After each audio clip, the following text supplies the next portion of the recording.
আজকে আমি সিম দিয়ে আলু দিয়ে রান্না করব, তো ভিডিওটা দেখতে থাকুন। আসসালামু আলাইকুম, সবাই কেমন আছেন? এই তো দেখতে পাচ্ছেন সিম আলু কুটে ধুয়ে নিয়েছি। সিম দিয়ে আলু দিয়ে আজকে রান্না করব আমি। তো এই জন্য আমি লাকড়ির চুলায় কড়াই বসিয়ে নিয়েছি। পেঁয়াজ কুচি, বোম্বাই মরিচ কুচি, কাঁচা মরিচ কুচি নিয়েছি। আজকে আমি লাকড়িতে রান্না করব। এখানে তেল দেওয়া হলো, এগুলো একটু ভাজা ভাজা করে নিব। বোম্বাই মরিচটা দিয়েছি একটু গ্রানের ফলে, বোম্বাই মরিচ দিলে কিন্তু গ্রান আসে খুব সুন্দর।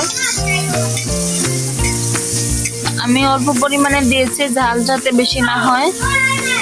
এর সাথে হালকা একটু গুঁড়া মরিচও এড করব। তো ভিডিওটা লাস্ট পর্যন্ত দেখতে থাকুন আপনারা। এখন আমি এগুলো ভেজে নিব। এই তো হালকা মরিচ দিয়ে দিয়েছি, হলুদ গুঁড়ো দিয়েছি। এখন সিমগুলো দিয়ে দিব, দিয়ে আমি ভালোভাবে কষিয়ে নিব, ঢেকে দিব।